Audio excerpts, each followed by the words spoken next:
Warganet, Indonesia tidak baik-baik saja. Di pertengahan tahun 2021 ini, angka COVID positif mencapai lebih dari 2 juta.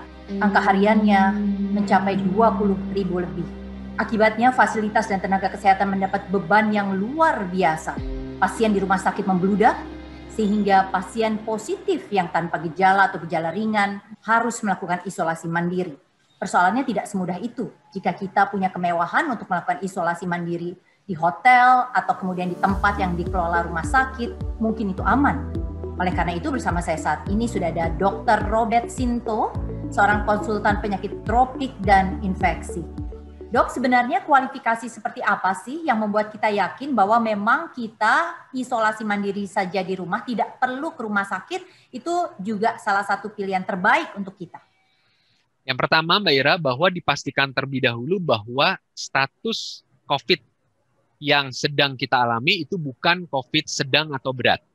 Nah, definisi sedang atau berat paling mudah adalah dengan melihat apakah kita butuh bantuan oksigen atau tidak. Nah, itu yang kemudian bisa kita pantau dengan beberapa parameter. Yang paling sederhana, yang paling banyak dikenal orang adalah dengan menggunakan pulse oximetry. Jadi diukur saturasi oksigen atau kadar oksigen dalam darah kita dengan menggunakan alat sederhana yang kita taruh di jari-jari kita. Nah, selama angka saturasi tersebut di atas lebih besar sama dengan 95%, maka sebetulnya kita masih kualifikasi yang layak untuk menjalani isolasi mandiri.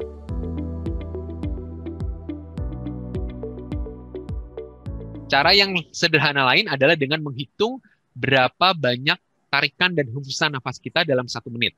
Jadi pada keadaan normal, kita akan menarik dan menghembuskan nafas sebanyak 16-20 kali per menit. Nah, pada keadaan yang kita namakan dengan sesak, itu jumlah tarikan nafas kita dalam 1 menit bisa lebih dari 24 kali per menit. Nah, kalau itu terjadi, maka sebetulnya tubuh kita pada keadaan kekurangan oksigen. Atau cara lain, kalau mau lebih jauh lagi, kita bisa melihat ujung-ujung jari kita lihat bibir kita, apakah mulai tampak kebiruan atau tidak. Tapi sekali lagi, tanda kebiruan itu sebetulnya sudah tanda yang terlalu terlambat untuk kita bisa menyatakan bahwa kita memang sedang butuh bantuan oksigen. Nah, kalau sekarang ini kan orang-orang banyak yang menyediakan tabung oksigen ya, Dok. Kalau misalnya kemudian kelihatan saturasi turun dan kemudian kita bantu dengan oksigen, apakah itu artinya juga tetap kita aman saja dengan isoman atau bagaimana? Ya, kalau kita asalnya tidak butuh oksigen, tapi kemudian kita jadi butuh oksigen, artinya perjalanan penyakit kita itu saat ini sedang progresif. Di saat itulah sebetulnya tidak lagi diindikasikan isolasi mandiri, tapi segera datang ke rumah sakit untuk mendapat pertolongan. Bahwa kita sedia oksigen itu bijak, karena itu bisa membantu kita memenuhi oksigen selama kita dalam perjalanan menuju ke rumah sakit. Kalau keadaan-keadaan yang kita alami masih bisa kita tangani dengan obat-obatan. Dalam artian, kita demam, kita minum obat, masih merasa baik. Suhunya bisa turun. Kita batuk, kita minum obat-obatan, kita bisa meredakan batuknya, dan kita bisa istirahat, melakukan aktivitas seperti biasa. Itu sebetulnya gejala kita masih dalam keadaan terkontrol. Tapi ketika kita demam terus-menerus tinggi, dan kemudian itu membuat kita menjadi lemas, tidak bisa makan, di saat itulah sebetulnya keadaan lain selain masalah oksigen tadi membutuhkan bantuan medis yang membutuhkan pertolongan di rumah sakit.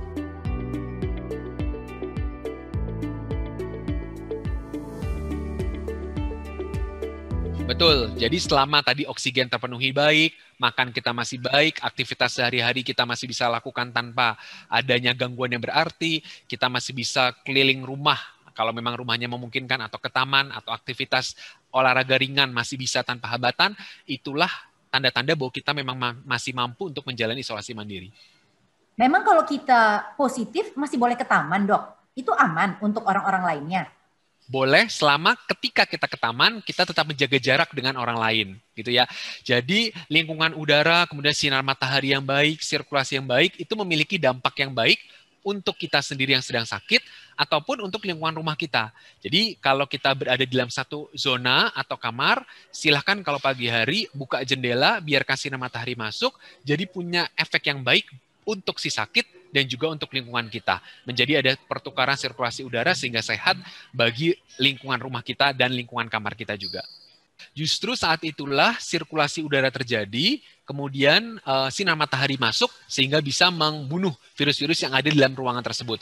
Tentu pengertiannya adalah bahwa ruangannya tetap harus dibersihkan secara berkala gitu ya. Jadi kalau misalnya ada batuk, ada percikan renik yang tersisa di permukaan lingkungan kamar tersebut sudah dalam keadaan bersih sehingga tidak lagi terlalu infeksius untuk lingkungan sekitarnya juga. Nah, kalau seandainya kita ini komorbid, Dok, dan kita positif COVID-19, apakah ini berarti kita juga tetap bisa isoman atau kita serta-merta harus dirawat di rumah sakit? Bisa selama komorbid pun dalam keadaan terkendali. Komorbid yang paling banyak misalnya diabetes mellitus. Kita punya alat untuk periksa gula darah.